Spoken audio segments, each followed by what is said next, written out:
other. Larry Sharpe has traveled the country and has personally visited every county in New York State, listening to people's concerns. The Sharpe Way is a show where answers, solutions, and common ground can be found so that together we can forge a new way forward. The Sharpe Way is the way to mutual respect, where no one has to convert to be heard, because you can be as liberal or as conservative as you want, as long as you aren't forcing your beliefs on others. Welcome to Sharpe Way Radio. Yes, it is Larry Sharpe here on Sharpe Way Radio. WYSL, Rochester, New York. So happy that you will give me a small chunk of your afternoon. You can call in if you want to. In the second segment, we'll take a bunch of calls. Second, third, and fourth. 585-346-3000.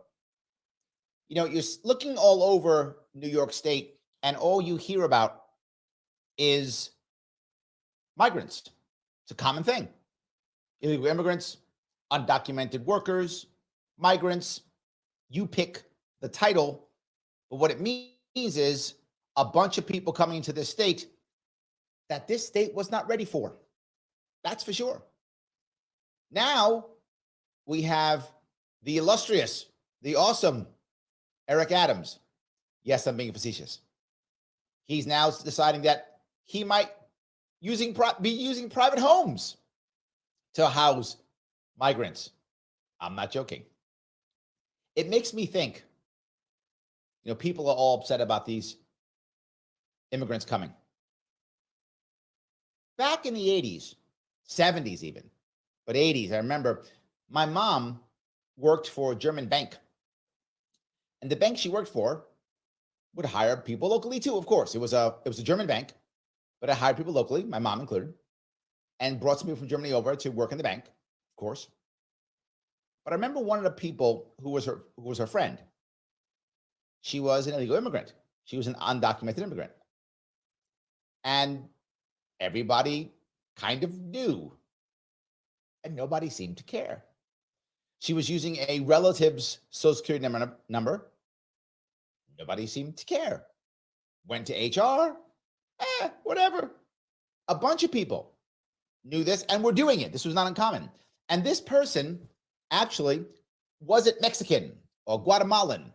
This person was from Africa, sub-Saharan Africa. And she came over trying to make a living for herself and did. And that I know is still in America having a great time. I don't know if she's still undocumented or illegal or not. I don't know. But at the time, I know she was. Nobody seemed to care. The bank was happy. Everybody was happy. But it wasn't what you think. People rushing across the border. She came on a plane. Well,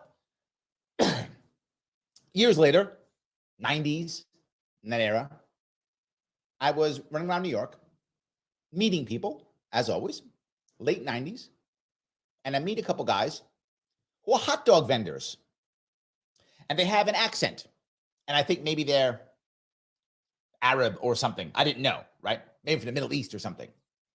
So I ask, and I say, okay, where are you from? What's going on? As I buy hot dogs from them.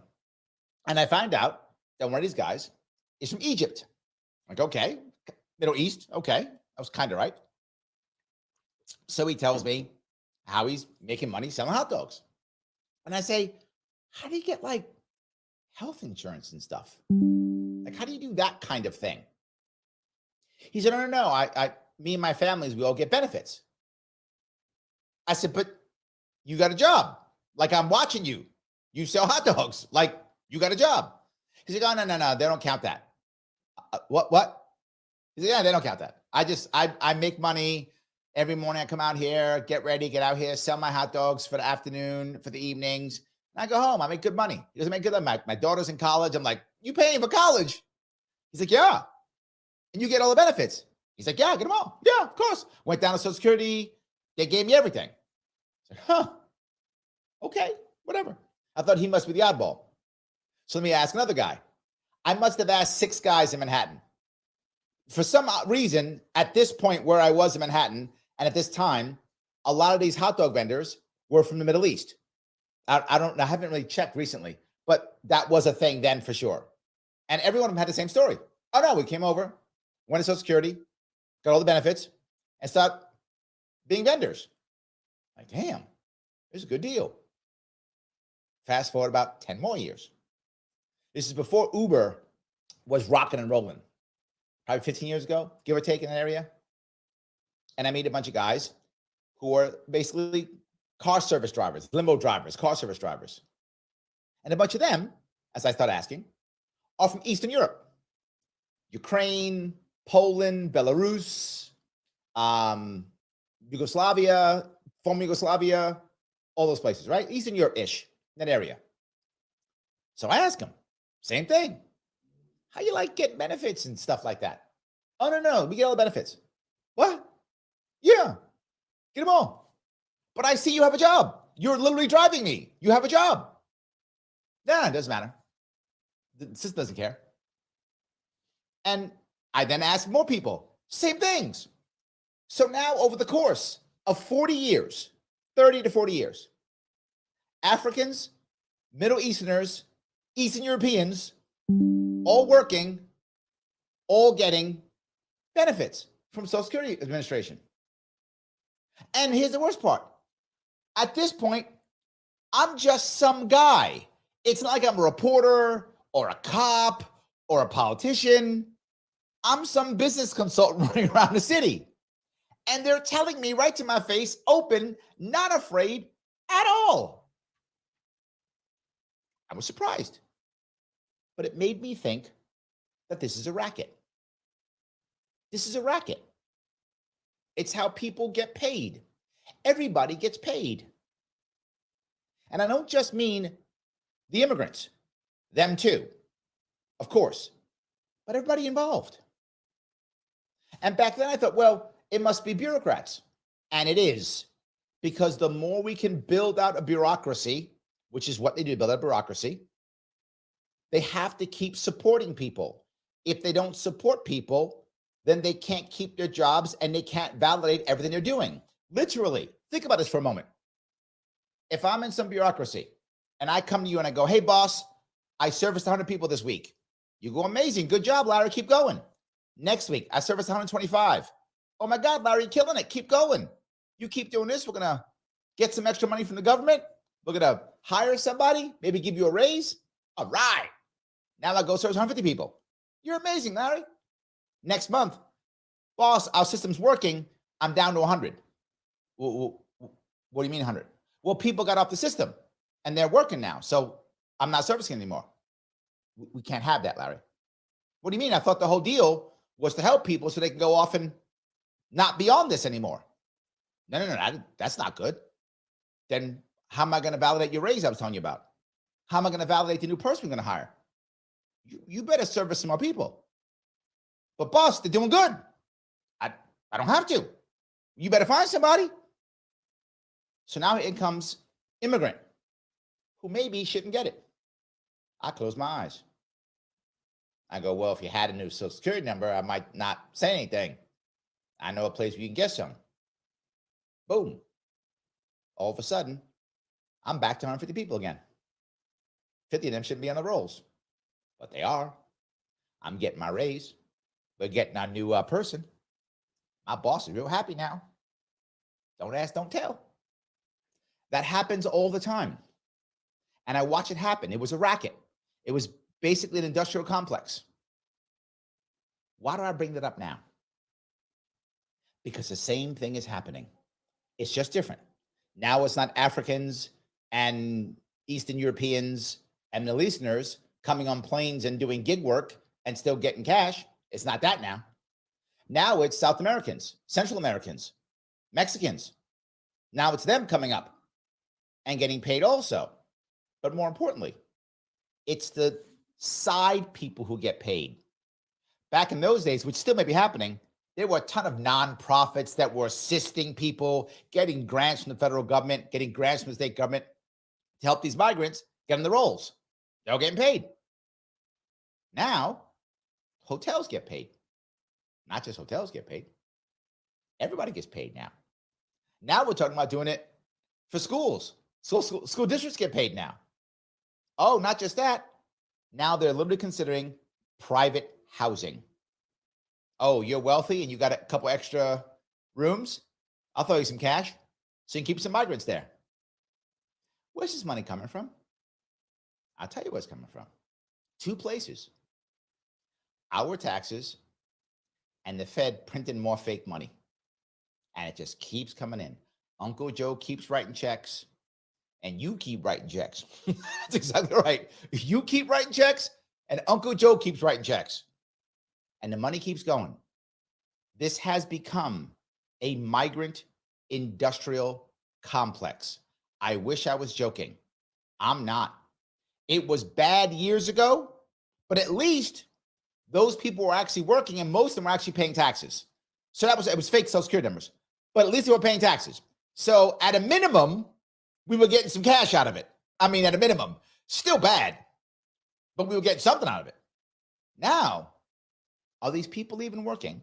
And if they are working, are we getting taxes out of it? Or are we just paying? Is this just another grift that we pretend like we're helping people because we care? But are we? Or is it simply another way for the elites to act like they're caring because they're so caring and so wonderful, right? Oh my God, they're so empathetic and so sympathetic. Or is it just another way to give their friends more jobs, more work, more government money, more taxpayer money, more federal debt? I got a feeling it's the friends and the debt and the taxpayer thing, and they don't care at all about these migrants, even the least. Because what's the plan for the future? Have you heard one? I haven't. Here's the plan. Keep the checks coming. That's the plan. Am I wrong? Okay. Tell me. 585-346-3000. Larry Sharpe, WYSL, Rochester, New York. Sharpe Way Radio. Back with your calls and your internet chat after the break. Why do businesses choose to move their website from Wix and Squarespace to SimpleTech Innovations? Maybe it's their excellent customer service or attention to detail. Maybe it's their ability to give a truly customized solution. Or perhaps they just like the fact that SimpleTech is a local small business that builds great relationships with its clients. Whatever the reason may be, you can rest assured knowing that the local team at SimpleTech has your best interest in mind when building or updating your website. They're hands-on and love helping customers achieve their goals. But don't take my word for it. They've won the best in Rochester 8 years in a row and have an A+ Better Business Bureau rating. If your website doesn't match your dreams or isn't achieving your goals, give the professionals at SimpleTech Innovations a call today for a consultation at 585-200-3182. That's 585-200-3182. SimpleTech Innovations.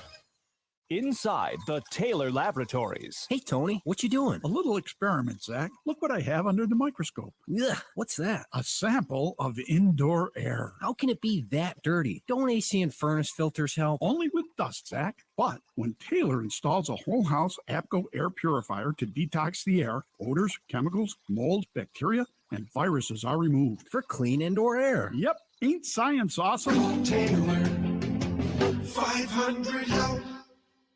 With incompetent, devious Washington and Albany leadership and a corrupt corporate media that uses news and social to control and mislead, it's important to preserve freedom of speech and to promote a truth-based society for our families. Try something different in 2023. The WYSL stations can grow your business, professional practice, or organization, so allocate your ad dollars here. Take advantage of a huge audience entertained and informed by leading conservative thought. Affordable and effective. The WYSL stations, the voice of liberty. Call 346-3000 to advertise.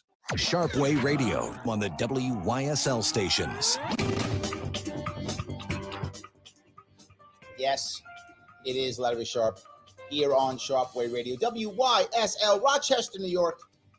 585-346-3000. And of course, you can always watch the show if you want to live on YouTube or on Twitter or on Facebook. It's on all the things. Of course, you can watch it wherever you like, or just listen. Even cooler. And you can call in and talk to me. Just don't be too mean to me. A little bit mean. It's fine. just not to me. So I want to grab a comment from the chat, which I really think hits home really well. This is from Sam. He says, I love the free flow of people. Me too. I agree with you, Sam. They bring their talents and labor. Yep, true. I do not love government welfare state that creates black markets and inadvertently keeps those immigrants out of the legit market. Agreed, right? To be clear with anyone who may be listening, I'm not against immigrants at all. I think immigrants are an important part of every economy, of every nation. We should absolutely support them to the best of our ability, but we should support them in a smart, legal, safe way, getting them in so they can work in the markets they need to work in, so they can go to the jobs where people want them. Yes, we're nowhere near that. We seem to have one of two things: build a wall or open the border. Both are bad. I think Sam's right. Are you telling me, and this is the part, I complain about this constantly, so maybe you guys are tired of me saying it, but I'm going to say it again. You can have a secure border and vibrant immigration. Of course you can. It is possible. We used to have it. We can do it again. The Ellis Island model is not a bad model. Of course, it must be updated for today. Of course, right? Maybe longer quarantine, maybe deeper background checks, whatever the case may be. I'm open to all of that. But you tell me we can't do that? Of course we can. Of course it is possible to do both and to focus our border patrol on just getting bad guys. Of course we could do that. We don't. We do this migrant industrial complex. We do this terrible way of making everybody unhappy. Everybody's unhappy. The immigrants are unhappy. The people here are unhappy. The people in the home countries are unhappy. Everybody's unhappy. I don't remember so many stories about that before. I thought it used to be a better system. But yeah, maybe maybe we had to make some changes here. But let me walk down a little further if I could. There is an issue. Because as you start to house migrants, it's not necessarily a bad idea if you want to. The idea of having private people do it is not a bad idea.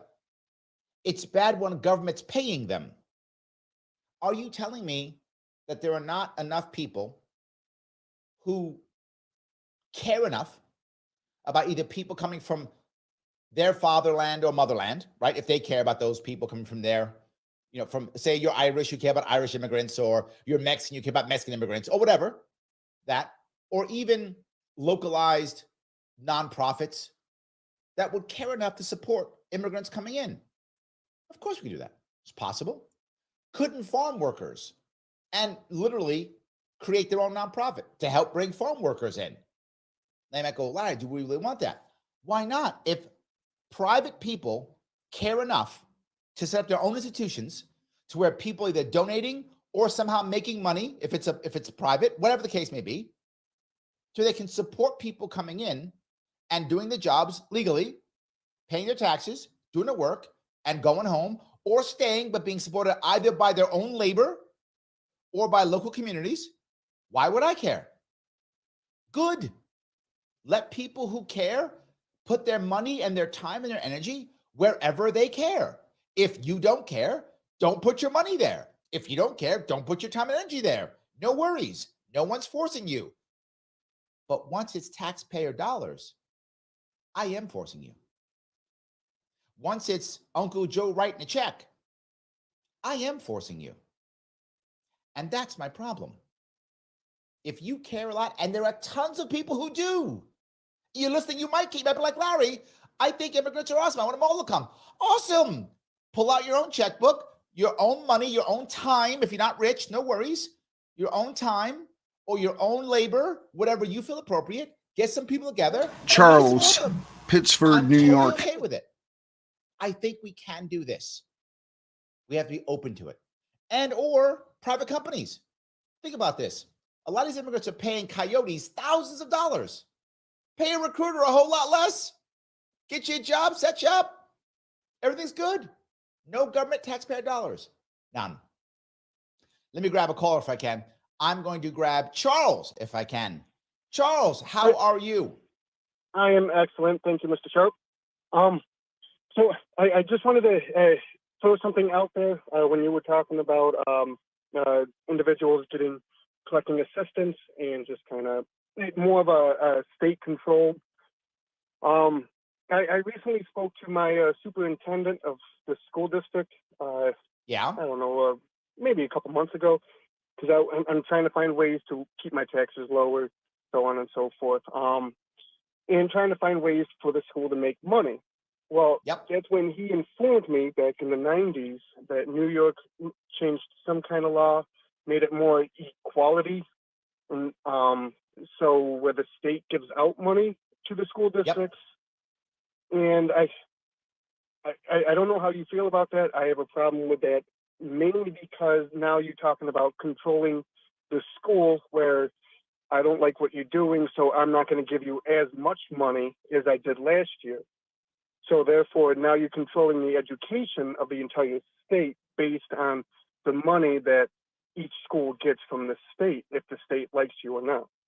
You are absolutely right, Charles. I can't stand it. You are correct, but it isn't just the state. It's also the federal government. And it isn't just schools. It's also hospitals, roads, all those things. The government decides, I don't know if you know this, the government helps to decide, the federal government helps to decide our DWI and DUI rules. If you don't do what the federal government wants, they don't give you money for your state highways. And schools too, hospitals too. If you don't follow certain rules, the state doesn't give you money or the federal government doesn't give you money. Schools, same thing. You are completely correct, which is why what I wanted to do, if I could absolutely do it, I would have it to where the money follows the student, period. That there is no school tax. My plan when I ran last year was a plan where we would create a fund, which is a separate company from the state, a separate company. If it's part of the government will just steal the money. It happens all the time. It happened with the lottery that was supposed to go for schools. They'll just steal the money. Separate company. Norway does it this way. So does Singapore. So it is done as an example already in the world. 2 of them. And there's more, but just 2 I think of. Separate company. It raises money through a fund that big business puts in, provides a dividend, and then pays for school directly. If it pays for school directly, there's no need for school tax. Once you end school tax, property tax is cut in half for most New Yorkers. Depends on where you live. It's about a half, depending on what county you live in New York State. But it's about half. Gone. And now the money follows the kid. So if more kids go to your school district, you get more money. So be a better school, get more money. That would be perfect. Sorry, I got to get going. Go ahead. But that would be perfect for the school. Look at your text. If you happen to have a good school that has great teachers that teach well, that educate, and you have a 90% success rate or a 99% graduation successful rate, more kids would want to go to that school than the school that they're closer to. Absolutely. So now if the more kids go, they get more money. Yes, absolutely. Doesn't matter if it's a poor neighborhood, if it's a wealthy neighborhood, doesn't matter. I think I lost him. Charles, I hope that was good. I agree with you completely. Excellent. I just got a note from my engineer saying that the school board here in New York State actually basically outlawed Native American mascots, saying that they were going to actually pull funds if they don't comply. This is the point that Charles is making. The state government isn't controlling schools and hospitals and local departments of transportation with guns and troops. It controls them with dollars. Do as I say, or you don't get paid. Once you cut those ties, which all my plans do, cuts ties, that means local controls, no more money being controlled. People can be who they want to be locally. Localization is the answer. Am I wrong? You could tell me. Charles thought I was right. That's awesome. 585-346-3000. Larry Sharpe on Sharpe Radio, WYSL, Rochester, New York. Back with more of your calls and the internet chat after the break.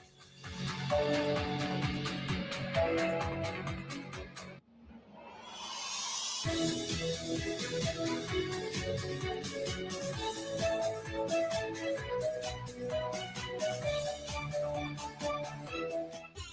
truth and freedom. WYSL. AM 1040 Avon Rochester, FM 92.1 Rochester, and FM 95.5 Spencerport. Here's the latest forecast from the News 10 NBC Weather Center for tonight. We'll have those hazy skies out there, temperatures in the 40s and low 50s on Wednesday. Another very smoky day coming up.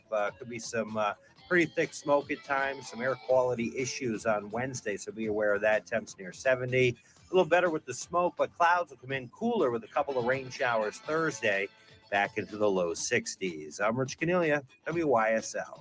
Sorry, I was on the phone. We have another call. We have Louis from Rochester. Louis. Maybe it's their excellent customer service. You're welcome. And our local district, we're the Braves, well, at least as of right now. Our school district actually got the blessing from a Native American tribe, and but the state said no, because at one point supposedly there was going to be the ability, if a school gets a local tribe or a tribe with a similar name or something like that, they said no, you can't do that. Achieving your goals. Give the professionals at Simple Tech Innovations a call today. Supposedly, yeah. And so here's the thing. So now we have artificial turf with an Indian image. Who's going to pay to tear up that astroturf and fix it? I'm not. It's just, and, the other thing, too, which I said to my local high school principal, because my daughter's in 9th grade, these are unelected bureaucrats dictating money that we have already spent to this, or to property tax to the state. So, yeah. And they're withholding that. That's just wrong on so many levels. I really wish that there would be some savvy lawyer that would take on a case and start a class action lawsuit or something, some action, because this is just wrong on so many levels. And Finger Lakes. The selection's great. Have it ready with your deal at the most beautiful new vehicle sales and service dealership in the area. Victor Chrysler Dodge. Oh, and so there was talk that, okay, so we'll get rid of the Indian image and we'll just have like a feather hanging around a circle around the A. And they're like, oh, no, you can't do that because the feathers are Native American image. Birds have feathers. Yeah, exactly. And then, so then the question was brought up, well, can we drop the S and just say Avon Brave? Well, there are apparently states squabbling about that. They don't want you to do anything. So we've been saying, okay, let's make our image a soldier, Avon Brave. 5-time consecutive winner of the National Best Practices Award, MGM is proud to support veterans groups for your personal, business, home, or professional insurance needs. Meet the experienced staff at MGM Associates. Yep, I like your approach to it, though. 381-7008 or mgminsure.com. An associate of Finger Lakes Fire and Casualty, Route 227, Trumansburg, New York. I didn't know where to turn to for help when I found out I was pregnant. A community health worker came to my home and worked with me to have a healthier pregnancy, a healthier baby, and a healthier infant feeding journey. So my total tax bill on my home is about $8,500. My school tax alone is $5,000. Are you or someone you know pregnant and from Livingston County? Call the Perinatal Infant Community Health Collaborative at 585-243-7299. Funded by the New York State Department of Health. Yep. WYSL. Hey everybody, Josh Reed here with the Dark to Light Show. Jim Price and myself will be hosting a meet and greet event on July 2nd from noon to 3 at the Beachcomber in Canisius Lake. We're looking forward to meeting all of you and hope that you guys can join us in celebration of the 4th of July. If you want more information on the event, you can find that on the WYSL Facebook page or the Red Pill Project Facebook page, or call or email the station for more information. WYSL.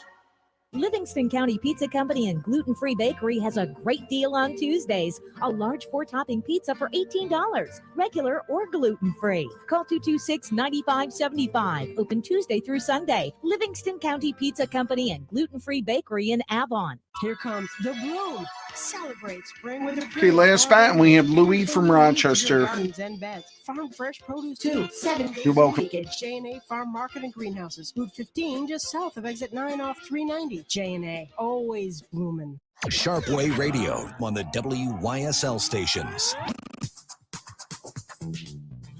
Yes, it is Larry Sharpe back here on WYSL, Rochester, New York. Sharpe Radio, 585-346-3000 is the number to chat with me. For the break, we're talking a lot about migrants, about localization, about people trying to control their own destiny. I think it's all really important. Let me grab a call if I could. I'm going to grab Louis from Rochester. How are you, Louis? I'm great, thank you. What's going on? Well, it might have nothing to do with what you are talking right now about immigrants and stuff like that. Okay. But I have a really bad experience with the Rochester police. With who, I'm sorry? It looks like they're not working. It's like you call them and they come like 3 hours after the fact. I'm sorry, who were you talking about? The police, the Rochester Police Department. Oh, Rochester Police. Thank you. Yes, thank you. Okay. We have a couple problems. My house got robbed like a year ago, and then we catch the guy, and I was waiting for the police like about 2 hours until they got to the house. And anything could happen in that moment. Thank God that nothing happened, but it's like they come like 3 hours after the fact. Like yesterday. This is Louis. Let me touch this if I could. This is a big issue, and it isn't just in Rochester. It is bad in Rochester. That's true. It's also bad in other areas too. And there are so many levels to this. Let me try to grab a couple of these if I could. The first one, at the most basic level, we should be able to defend ourselves. And we shouldn't have to depend only on the cops. That's number one at that level. And that I see that here in New York City. New York City isn't as bad as Rochester when it comes to cops showing up. It's not as bad. Rochester's worse than New York City. But New York City also has issues. If it isn't specifically violent, you wait a long time for cops. You do. If it's very violent, cops often come pretty quickly here in New York City. They aren't that bad. But it depends on where you are. Certain areas, the cops assume it's already bad, but the cops assume something else. The first part was defend yourself. But the second part is we have such a negative feeling towards so many police forces in certain areas of certain cities that the cops don't even feel welcome. And look, it's their job. They should do it. I'm not saying they shouldn't show up. You signed up to be a cop. You got to go in bad neighborhoods. That's the rules, or don't be a cop. So I'm not excusing at all, but I'm just being realistic. They often feel unwelcome. And because they feel unwelcome, it becomes their last priority. And the leadership also feels unwelcome. So leadership doesn't punish them. Leadership doesn't prioritize these neighborhoods. The leadership is, in a way, punishing these neighborhoods by default. I think it happens often also.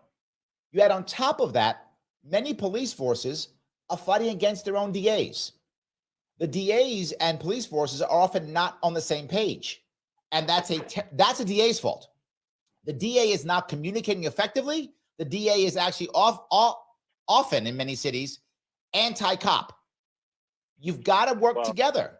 When the DA is against the cops start thinking, why bother doing my job? Whatever I do, the DA is going to tell me no or punish me or be mad at me. And we're going to punish cops. Again, don't get me wrong. There are bad cops and they do some bad things. Generally speaking, though, if your policing is bad, usually more of the blame should be on the DA than on a police chief. The police chief is also guilty. I want to be clear. There's plenty of guilt all around. And there's also guilt to the people locally who are supporting terrible laws, who are supporting terrible DAs and who aren't trying to fix their own policing. When I spoke years ago, and I still talk about it, when it comes to fixing policing, one size does not fit all. It is a terrible idea. And that's what Cuomo did. Years ago, Cuomo said, every police force must put in a plan to change the way I want them to change. Absolutely wrong answer. Local police should be policed by their own local communities. Local communities should be policed how they want to be policed. There are many communities across New York State that are very happy with their police force. Why change it? You're happy with your police force. If you're not happy, you should adjust your police force.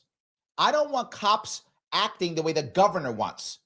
I want people to be policed. I want communities to be policed the way they want to be policed. That's what I want. And I created a plan. It was a 4-step plan for breaking your police force into 4 different groups to also give cops a break. Rotate them out of front line all the time, just like troops. Rotate the cops out. So now they're able to go to the right place at the right time, get a break, and go back in again. Add one more piece to this, Louis. Cops should live, or at least most of them should live, in their communities because they care about the communities then. Again, communities being policed as they want to be policed. A New York City problem we have is most of our cops don't live in New York City. If you should somehow incentivize cops to live in local areas, whether that's through benefits or through bonuses or through cash or salary or something, you should want your cops to live locally. So now they care about their own communities. I'm sorry I went long, Louis, but the stuff you're talking about is a very big deal. I was gonna. There is, you know, that there is a group of teenagers right now stealing Hyundai and Kia because some type of thing that TikTok, something came up in TikTok about stealing that type of car or something. So they getting crazy, stealing all those cars, getting in people's houses. So that happened last night in my neighborhood. I don't even live in a bad area. And then I live by the lake. It's really nice and tranquil in there. And nothing happened. And then... Well, here's my point, Louis. You know this, and a bunch of people in your community also know this. Could you imagine if you had community connected with your police force and they knew already this was going to be happening, and then they could create some of these fake Hyundai and fake Kia cars that once the kids get caught, they get snatched right away before they have to get out and get dangerous? Now a couple of kids get caught. Now they stop doing it because now they're afraid they're going to go to jail. This could have happened with basic community policing. You could have fixed this in your neighborhood. But the problem is the community and the cops are not connected. The DA is not connected. And the system isn't working at all. Hopefully we can fix that. That's the reason why I called you. See if somebody listens to it and do something about it. We got like three or four houses calling the police, and they never come. 3 hours, they never come. They never came at all. They don't come, and their bosses don't care, and the DA doesn't care. The district attorney doesn't care. This is a leadership failure more than anything else, and there's no communities. If these cops lived in your community, they'd be concerned because it's their Kias and their Hyundais and their cars that are being stolen. They would care. They would show up. If the DA would punish them, if they didn't, they would show up. If the DA would actually arrest the kids and do something about it, they would actually arrest them. Something to remember that most people don't know. If the cops think the DA won't do anything, the cops will not act. They act when they believe the DA will do something, or they act when they believe their police chief will say, well done. Here's a commendation. Here is how I will promote you. Here is how I will reward you. If their leadership doesn't act, the cops don't act. Better environment, better cops. Worse environment, worse cops. Cops are just human beings. They're not great. They're not good. They're not bad. They're not evil. They're human beings. A bad environment, you get bad cops. Man, thank you for listening to me, my friend. Sorry to bother you, and hopefully something is being done. I appreciate it. No, please, you're not bothering me. Thank you, Louis. I appreciate it. Thank you. Bye-bye. So look, I mean, you guys might think that I don't take calls that are off topic. Clearly I do. I'll talk about any issue you want me to talk about. Happy to do it. When I cross this state, and I do it all the time, I'm back out in a couple more weeks. I'm back up in North Country, going to every single county. The reason why I'm able to give answers and other politicians and other public people can't is because they don't talk to the people. I actually do. I've heard this story before. I've talked to cops before. You come up with plans like this when you actually want to fix them. No, what I said to Louis wasn't easy, but it was a plan. I gave you the ideas, how you make this work better. It won't be fixed overnight. Even if I had magic powers and I could implement all my plans in Rochester tomorrow, it wouldn't be great tomorrow. But over the course of a couple of months, it'd be a whole lot better. You would see a difference. And I'm asking you a serious question right now. Do you think I'm the only guy who thinks about this? I'm so super smart. I'm the only guy who can figure this out in the entire planet. You know, I'm not that smart. I mean, I am that good looking, but I'm not that smart. The reason why I figure out things and how to fix them is because I want to fix them. If you get enough people in a room who want to fix a problem, they tend to find an answer. The biggest issue we have here across the country, but heavily in New York State, is nobody wants to fix anything. Nobody wants to fix anything. Why would they? They get paid, they get rewarded for having problems. Everything is an industrial complex. Now this becomes the prison industrial complex or the, policing industrial complex. There's always one of them. Somebody's getting paid, and sadly, guys like me, guys like you, guys like Louis, they're the ones getting hurt. It's the elites that win and the people who fail. That's the problem. Am I wrong? You can tell me, just like Louis did. 585-346-3000. Larry Sharpe, Sharpe Radio, WYSL, Rochester, New York. Back with your chat, internet chat. I will get some, and your calls after the break.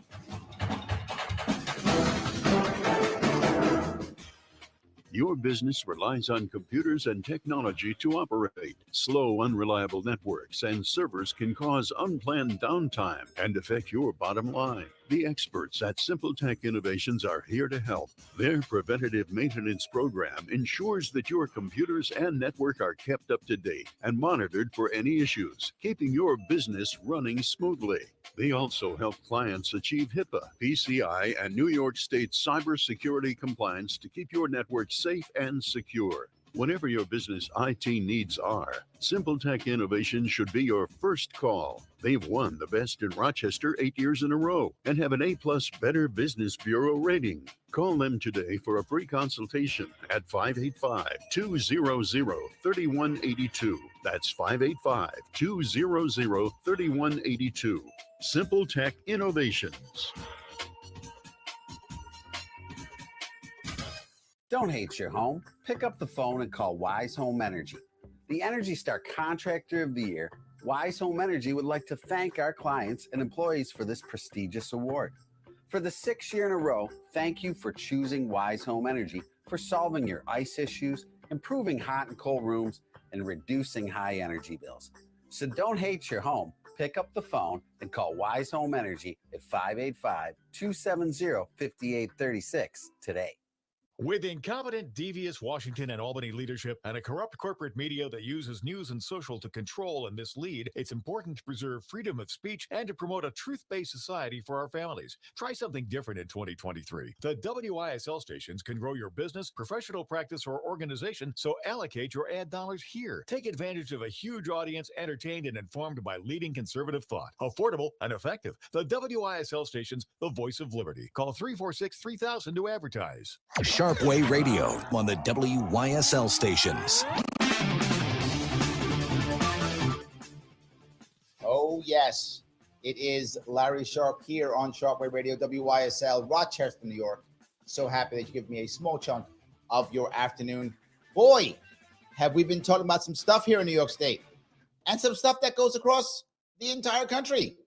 We talked about school tax, talked about migrant workers. immigrant industrial complex, cops, DAs, the whole deal. Love it. So good. I appreciate that.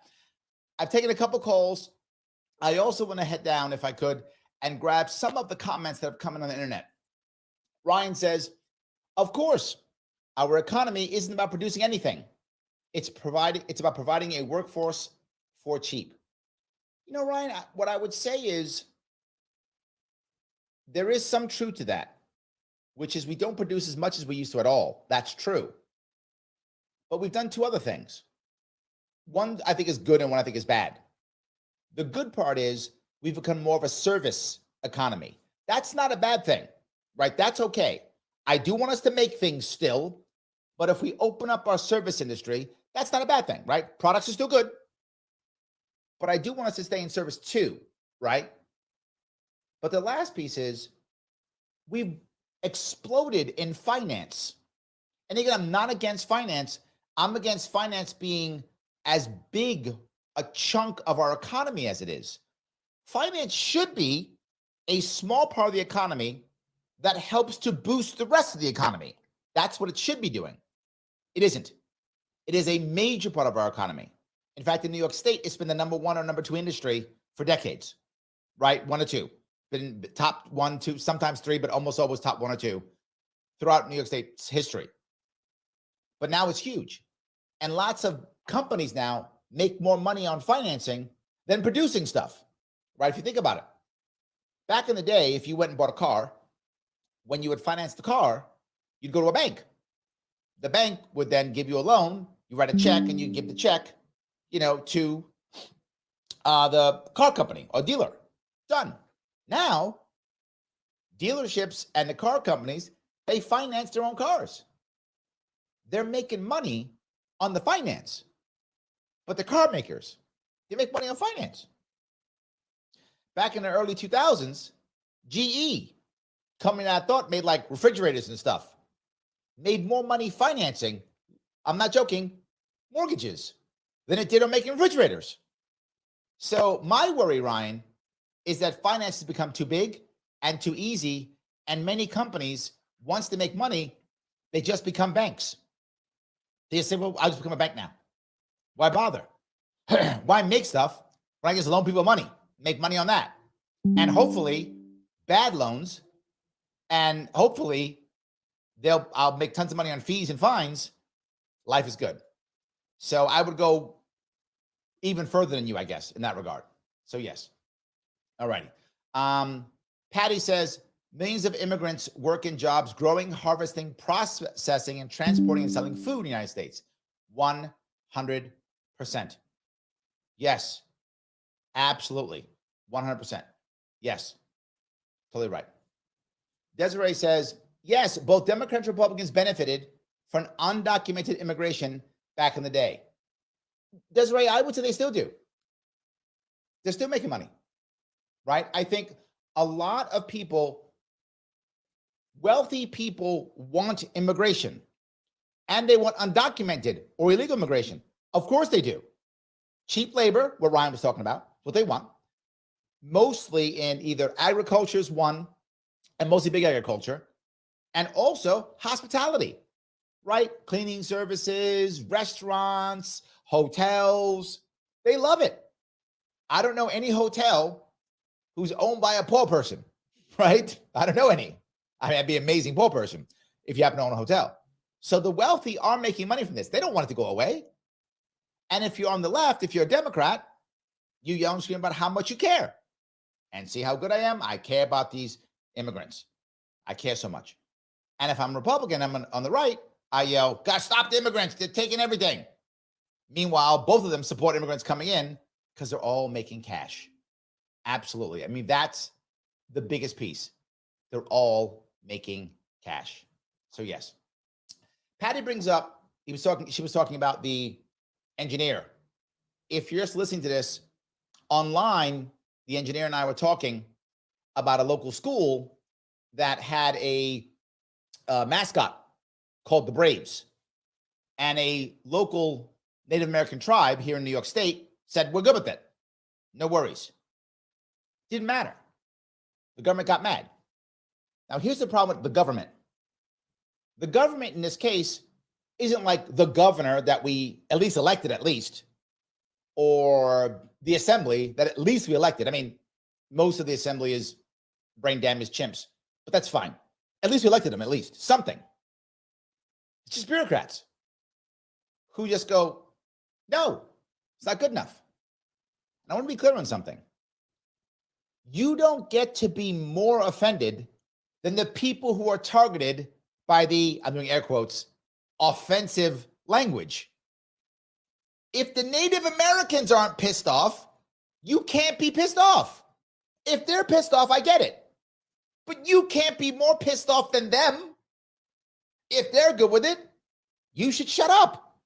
Now, if they're pissed off and saying, hey, help us, you could be a good ally, get behind them and say, hey, they don't like it, it's bad, no worries.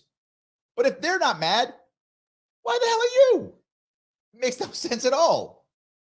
But I'll go back to what I was talking about. It was the idea of having local people and all the money that we talked about earlier, local money, as Charles and I were talking about, goes to each kid. Let's assume in this high school, they have a symbol of the Braves, a mascot of the Braves, and the people in that school don't like it. The parents don't like it. They go, you got to change it. We're going to pull our kids out. We're going to get mad. We're going to run the PTA, and the state can't save you because it's local. So the local PTA and local school board actually has power. We're going to vote. We're going to take over the school board and get rid of the mascot. Totally fine with that. That's local people who make a decision in their local high school. They don't like the mascot. Get rid of it. Why is government involved at all? How about the reverse? They go, we love it. It's the best thing. Keep it. Native Americans don't like it. They can fight them, get mad at them, go to court if they want to. And then I hope, if the people are so upset, the local parents go, they're right, they don't like it. Let's change it. And then they change it. Maybe they don't. Let's go down that road. The parents are jerks. The parents in that school are jerks. We're keeping it. We're calling them the Braves, and the local Native Americans are pissed off and yelling, we're going to keep it. Are you telling me that word wouldn't get out about these schools, about what's going on? There wouldn't be social and peer pressure? Of course there would be. Happens all the time. Happens all the time. And if it's really bad and Native Americans are pissed off, they'd probably change it. Maybe not right away, but they would. How do I know that? It's even happening with flags, Confederate flags across the South. I don't want to affect the Confederate flag in the South, but if local people in those states want to change it, they should. It's their flag. Change your flag. It's your school. Change your mascot. I'm not here to judge you. Do what you got to do. And if I don't like it, I'll say it. I have a freedom of speech and I can say it, but I have no power to change you. That's the issue. I absolutely have the right to say I don't like it, to point at you, call you foolish if I want to. I just don't have the power to take it away. You have to. That's important. So I know I ranted a bit, but I wanted to make sure. Nicholas says, I had coffee with a cop one day, and he told me why he became one. However, he also said that some were bullies. He said some were in high school and still were. We got to weed those out. Nicholas, I agree. Don't get me wrong. When I talk about cops being in bad environments, it's not like I'm pro or anti-cop. I'm neither, right? I say it all the time. Cops are human beings. And there's going to be bad cops. Guaranteed. No way of stopping them being bad cops. But can I lessen the amount? Yes, I can. With a better environment, we will have better cops. There will still be jerks who are bullies in school and want to go bully people. That will still happen. But if you shift it to where now they're accountable, they'll get weeded out a whole lot faster. We can do that, and we should. Guys, I want to say thank you so much for giving me a chunk of your afternoon. It was so good this afternoon. I will see you all very soon.